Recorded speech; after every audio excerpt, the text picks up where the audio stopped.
برادری کے نام پر آج کوشش ہو رہی ہے کہ ایک دوسرے سے الجھا دیا جائے، اور جس کا اثر کہیں کہیں یہ دیکھنے میں ملتا ہے کہ لوگ آپس میں الجھ بھی جاتے ہیں، اور کچھ نہ کچھ اس کا اثر کہیں نہ کہیں ظاہر ہوتا ہے۔ تو اسلام میں برادری کا کیا تصور ہے؟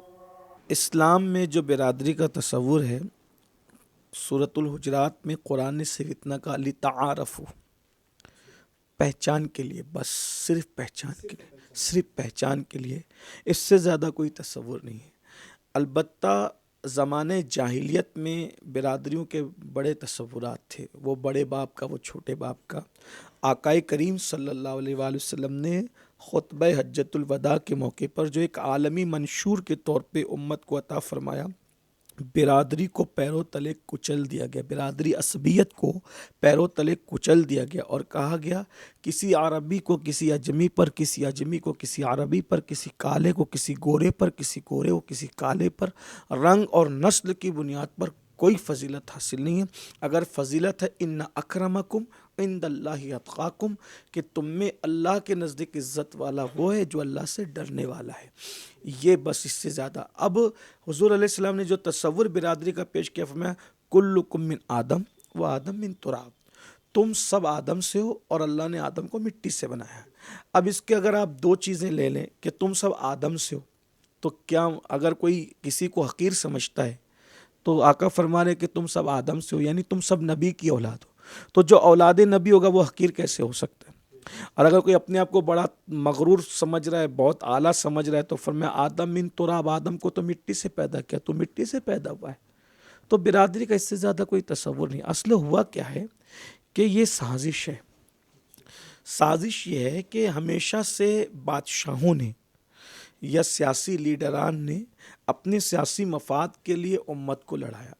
جیسے انگریز ہندوستان جب آئے تو انہوں نے مسلمانوں کو پہلے مذہب کی بنیاد پر ملکوں کو تقسیم کیا، یعنی کہ مذہب میں جھگڑا کرایا، پھر اس کے بعد مختلف مکاتب فکر پیدا کیے، پھر جھگڑا کرایا، پھر برادریوں کی بنیاد پہ جھگڑا کرایا، یعنی یہ ڈیوائڈ چیز کرو انہی کی اور دی ہوئی ہے حکومت جس پر کرو، آج لوگ تقسیم چلنے کی کرو۔ کوشش کر رہے ہیں۔ ہاں ہاں، بالکل بالکل بالکل۔ منافقین مدینہ بھی یہی کرتے تھے، قبیلوں کی بنیاد پہ الجھاتے تھے، لڑانے کی کوشش کرتے تھے۔ یہ منافقین کا طریقہ ہے، برادری اور قبیلے کی بنیاد پہ لڑوا کر کے ذاتی مفاد یا سیاسی مفاد اٹھانا، یہ منافقین کا طریقہ ہے۔ اسلام میں اس کی کوئی حیثیت نہیں ہے، ہم سب آدم کی اولاد ہیں، کوئی چھوٹا نہیں ہے، کوئی بڑا نہیں ہے، اور اور ہندوستان کا جہاں تک معاملہ لیں، لوگ اچھلتے ہیں یہاں برادریوں کے نام پہ۔ اگر وہ تحقیق کریں خود سنجیدگی کے ساتھ تو 90% لوگ کنورٹ ہوئے ہیں۔ 4 دادا اوپر جاؤ گے تو آپ ہو کون؟ 5 دادا اوپر جاؤ گے تو ہو کس بنیاد پہ اکڑتے ہو؟ کافر داداؤں کی بنیاد پہ اکڑ رہے ہو، مشرک داداؤں کی بنیاد پہ، کس بنیاد پہ اکڑ رہے ہو؟ کون ہو تم؟ سوچئے تو صحیح۔ کیا یہ، میں تو یہ کہتا ہوں کہ کسی مسلمان کے لیے سب سے بڑا اعزاز یہ ہے میں اللہ کا بندہ ہوں، محمد رسول اللہ صلی اللہ علیہ وسلم کا امتی ہوں، اس سے بڑے فخر کی بات ہمارے لیے کوئی نہیں ہے۔ بندہ عشق و شدی ترک نسب کن جامی کے فلاں ابن فلاں چیزیں نیست، اے جامین عشق کا بندہ بن جا، عاشق بن جا، اور اس کی اولاد کہلانے سے بہتر ہے کہ تو محمد رسول اللہ کا غلام کہلا۔ کیا بڑی بات ہے یہ! بادشاہ نیچے، بادشاہ نیچے، حضور کی غلامی وہ عظیم سرمایہ ہے ہمارے لیے۔ تو یہ کہ ہمارے ملک میں 90% لوگ کنورٹ ہوئے ہیں، 10% لوگ عرب سے آئے ہیں، آنے کے بعد بھی ان کے معاملات میں بھی بے شمار ملاوٹیں ہوئی ہیں، سب معاملات ہوئے ہیں، اس لیے یہاں کسی کو اکڑنے کی ضرورت نہیں ہے۔ اور یوں بھی میں سمجھتا ہوں کہ جو واقعی پیور اہل نسب ہیں اور جن کے نسب سلامت ہیں، پھلدار ٹہنی ہمیشہ جھکی ہوئی ہوتی ہے۔ جن کے اندر واقعی اصلیت ہے، یعنی کہ واقعی جو مولائے کائنات کی اولاد ہے، حضور کی اولاد ہے، صدیقی ہے، فاروقی ہے، عثمانی، واقعی اگر وہاں وہ خون وہاں موجود ہے، وہاں آپ اکڑ نہیں دیکھیں گے، وہاں آپ عاجزی دیکھیں گے۔ پھلدار ٹہنی ہمیشہ جھکی ہوئی رہتی ہے۔ اس لیے یہ جو برادری کا معاملہ ہے، انگریزوں نے کیا، بعد میں کچھ لوگوں نے اپنے مفاد کے لیے کیا، اور اب بہت کم نصیبی کی بات یہ ہے کہ ہمارے سیاسی لیڈران بعض لوگ پتہ نہیں کیوں قوم کو تقسیم کرتے ہیں۔ عوام کو، یہ ہماری عوام کو اس وقت تو بیدار ہونے کی ضرورت ہے، لڑنے کی ضرورت نہیں ہے۔ امت کا اتحاد ہر دور میں ضروری تھا، اور اس وقت تو سواد اعظم صحابہ اور اہل البیت کے عقیدے پر، قرآن و سنت، عشق مصطفیٰ پر امت کو جمع ہونے کی ضرورت ہے۔ اگر ہم برادری کے نام پر لڑتے رہیں گے تو معاشی ترقی کب کریں گے، تعلیم پر کب توجہ دیں گے، معاملات کب دیکھیں گے؟ لڑنے کی ضرورت نہیں ہے، بلکہ میں تو لوگوں کو کہتا ہوں الیکشن کو الیکشن کے طور پہ لڑیے، جنگ کے طور پہ مت لڑیے۔ جتنی ضرورت ہے اتنی آپ ایکٹیویٹیز میں جس سے بھی آپ محبت کرتے ہیں، پیار کرتے ہیں، آپ اس کا سپورٹ کریں۔ لیکن یہ کہ لڑائی جھگڑے کی بات، مار پیٹ کی بات، آپ جانتے ہیں میں اپنی قوم کو یہ پیغام پورے ہندوستان میں کسی ایک شہر کی بات نہیں کر رہا ہوں، ایک ریاست کی نہیں، پورے ہندوستان میں یہ بات کہتا ہوں کہ جن لیڈروں کی بنیاد پر آپ لوگوں سے دشمنیاں لیتے ہیں، مار پیٹ کرتے ہیں، الیکشن کے بعد وہ ایک بالکل ساتھ ایسا ہی ہے، بیٹھتے ہیں، کھاتے ہیں، بالکل ایسا ہی پیتے ہے، ہیں، رشتہ داریاں کرتے ہیں، ایسا منہ ہی میں ہے۔ منہ ڈال کر ایک دوسرے سے باتیں کرتے ہیں۔ تو یہ آپ دوسروں کی خاطر اپنے گھر کو کیوں پھونکنا اللہ چاہتے ہیں؟ اللہ مرڈر تک ہوتے ہیں، قتل تک ہوتے ہیں، جیلوں میں تک جانا پڑتا ہے۔ تو آپ جس کو چاہتے ہیں آپ اس کا سپورٹ کیجئے، الیکشن میں حصہ لیجئے، لیکن برادری کی آگ کو مت بھڑکائیے، لڑائی جھگڑے کو مت بھڑکائیے۔ اور جس کا جتنا، میں بلکہ یہ کہوں کہ جس کام کو جس طور پر انجام دینا چاہیے اسی طور پہ۔ ہماری جماعت کے ایک عالم ہے، وہ بہت اچھی بات کہا کرتے تھے کہ سیاست جو ہے وہ بیت الخلاء کی طرح ہے، اس کو بیت الخلاء کی طرح استعمال کرنا چاہیے۔ بیت الخلاء میں آدمی ضرورت کے مطابق جاتا ہے، ضرورت پوری ہوتی ہے تو نکل جاتا ہے۔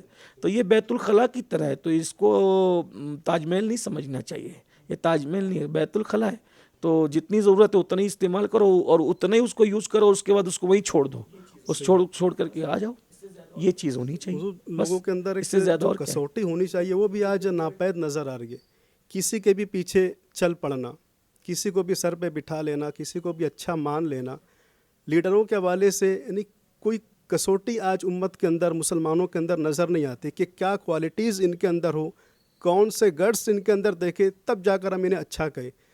تو لوگ یوں ہی چل پڑتے۔ تو امت کے لیے کوئی ایسا پیغام ارشاد فرمائے کہ یہ ان چیزوں کا ان میں ہونا، یہ کوالٹیز اگر ان میں پائی جائے ہو تب انہیں اچھا کہو، ورنہ انہیں اچھا نہیں کہا جا سکتا، کام کا بندہ نہیں کہا جا سکتا۔ دیکھیے، پہلی بات تو یہ کہ ہماری قوم میں سیاسی شعور نہیں ہے۔ بالکل ناپید۔ قوم، دیکھیے، ووٹ دینا الگ بات ہے، جی زندہ باد مرد آباد کرنا جی الگ بات ہے، سیاسی شعور نہیں ہے۔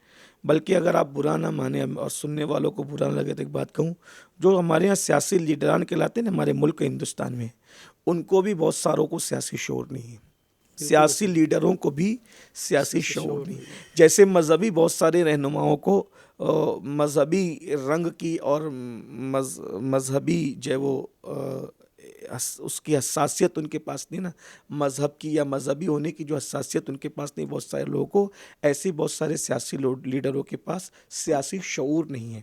ہمارے یہاں کیا ہے، جب بھی الیکشن آتا ہے تو پورے ملک میں ایک ہوا چلتی ہے، وہ دینداروں کو آگے بڑھاؤ، وہ ایمانداروں کو آگے بڑھاؤ، اور وہ فلاں کو آگے ایسا ہی بڑھاؤ۔ ایک بات میں کہتا ہوں، دیندار اپنی جگہ، ایماندار اپنی جگہ، لیکن ہر فیلڈ کے کچھ نہ کچھ گور ہوتے ہیں۔ بھئی کیا بات ہر سال حج کرنے والے کو، ہر سال عمرہ کرنے والے کو، زمزم پینے والوں کو لیڈر بنا دو، نماز پڑھانے والوں کو لیڈر بنا دو، تقریر کرنے والوں کو لیڈر بنا دو۔ خود میرے پاس بھی ہر الیکشن سے پہلے لوگ آتے ہیں، مجھے ورغلاتے ہیں، پیسہ ہم لگائیں گے، آپ آگے بڑھیے، وہ کریے۔ میں تو حیران رہتا ہوں کہ یار لوگ مجھے اس تناظر میں کیوں دیکھتے ہیں۔ میں تو انکار کرتے کرتے، سمجھاتے لوگوں کو تھک گیا ہوں۔ بہرحال تو لیکن یہ کہ لوگ کہتے ہیں بھئی آپ مذہبی لوگ ہیں، آپ لوگ آگے بڑھو، تو میں لوگوں کو یہ کہتا ہوں، میرے بارے میں کہتا ہوں، کسی اور مذہبی کے بارے میں نہیں کہہ رہا ہوں، اپنے بارے میں کہتا ہوں۔ میرے پاس بہت سے لوگ آتے ہیں، ہم پیسہ لگائیں گے، ہم یہ کریں گے، آپ کو کچھ نہیں کرنا ہے، آپ کو صرف نکلنا ہے۔ میں کہتا ہوں ایک بات ہے میرے بھائی، اصل میں ایسا ہے، انجینئر کا کام انجینئر کرتا ہے، ڈاکٹر کا کام ڈاکٹر بہت کرتا ہے، وکیل کا کام وکیل کرتا ہے، جج کا بالکل کام، صحیح اور اسی کو کرنا چاہیے۔ صحیح۔ اگر عالم کو آپ جج کی کرسی پہ بٹھاتے ہو کیا؟ نہیں بٹھاتے، کیونکہ وہ اس فن کو نہیں جانتا۔ کسی عالم کو آپ انجینئر کا کام دیتے ہو کیا؟ نہیں۔ وہ نہیں جانتا۔ تو اسی طرح میری گزارش ہے کہ واقعی علماء آگے آئیں، لیکن سیاست میں آنے کے لیے ایماندار، دیانتدار، پڑھا لکھا ہونے کے ساتھ ساتھ اس کے اندر سیاسی گر ہونا بھی ضروری ہے۔ جن کو سیاست کا الف با نہیں آتا، آپ سے ان کو ایماندار ہونے کی بنیاد پہ آگے بڑھا دے تو کیا وہ کیا کریں گے وہاں جا کر، اور کیا کر رہے ہیں دیکھ بھی لینا۔ ہمارے ایسا ہی ہے، بالکل ہندوستان ایسا ہی ہے، لیول کی میں بات کر رہا ہوں. بالکل ایسا ہی ہمارے یہاں بہت لوگ خوش ہو رہے ہیں کہ وہ پارلیمنٹ میں وہ مسجد کا امام پہنچ گیا, وہ مقرر پہنچ گیا, وہ فلاں مسجد کا امام پہنچ گیا. وہ کر کیا نہیں وہاں جا کر؟ وہ فلاں مندر کا پنڈت پہنچ گیا, وہ پہنچ گیا, وہ کر کیا نہیں جا کر کے؟ کوئی بندر کو گود میں لے کے گھوم رہا ہے, کوئی کچھ کر رہا ہے, کوئی یہی سب تو ہو رہا ہے. اور کیا بالکل کریں؟ ایسا ہی ہے. تو مذہبی ہونا بھائی ایک اچھی بات ہے, لیکن دیندار, ایماندار, دیانتدار ہونے کے ساتھ ساتھ سیاسی شعور کا ہونا بھی ضروری ہے, تاکہ وہ اپنی فیلڈ کا حق ادا کر سکے.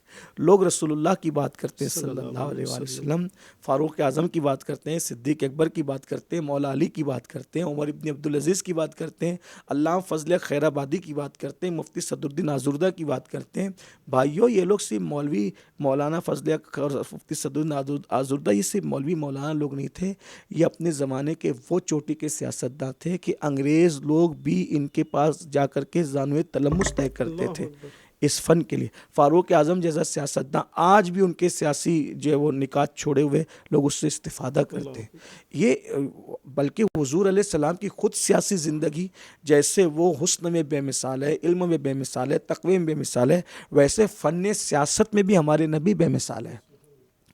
تو حضور علیہ الصلوۃ و تسلیم کو کی سیاسی زندگی اٹھا کے پڑھیں, امام اعظم ابو حنیفہ کی سیاسی زندگی اٹھا کے پڑھیں, ہمارے بزرگوں کی سیاسی زندگی اٹھا کے پڑھیں, تو علماء سیاست میں ضرور جائیں, دیندار طبقہ سیاست میں ضرور جائیں, زمزم پینے والے ایماندار لوگ ضرور جائیں, لیکن پہلے سیاست سیکھ لیں, سیاسی شعور سیکھ لیں. وہاں جا کر کے آپ کو وڑا پاؤ تھوڑی بیچنا ہے یار, یہ کوئی بات تھوڑی ہوئی. آپ کو تو اپنا کام کرنا ہے. تو ہر آدمی, اور میں یہ ایک بات بھی کہتا ہوں, قوم کو بھی چاہیے کہ جو جس چیز کا حق یعنی کہ اہلیت رکھتا ہو وہ پھر یہ نہ دیکھیں کہ کوئی زمزم پیتا ہے یا شربت پیتا ہے, تو پھر زمزم اور شربت میں فرق نہ کریں, ایک کوالٹی دیکھیں. جیسے آپ علاج کرانے کے لیے آپ میرے پاس آتے ہیں کہ سلائن لگانے کے لیے, جب میرے پاس سلائن لگانے کے لیے نہیں آتے, یعنی آپ کو اپنے جسم سے اگر پیار ہے, زندگی سے پیار ہے, آپ مقرری مانتے ہیں, مولوی بھی مانتے ہیں, پتہ نہیں کیا کیا مانتے ہیں, جو بھی آپ مانتے ہیں, لیکن کبھی آپ میرے پاس سلائن لگانے, انجیکشن لگانے نہ آئیں, نہ کبھی آئیں گے. کیوں؟ کیونکہ آپ جانتے ہیں کہ میں اس کے اندر اہلیت نہیں رکھتا. تو پھر کسی پورے شہر کا, پوری ریاست کا, پورے ملک کا مستقبل اٹھا کر ان لوگوں کو کیوں دے دیتے ہیں آپ جو سیاسی شعور نہیں رکھتے ہیں؟ صرف میں ایماندار ہوں کہ نہیں, جب میں ایماندار ہوں تو مجھ سے انجیکشن کیوں نہیں لگاتے؟ میں ایماندار ہوں تو مجھ سے سلائن کیوں نہیں لگاتے؟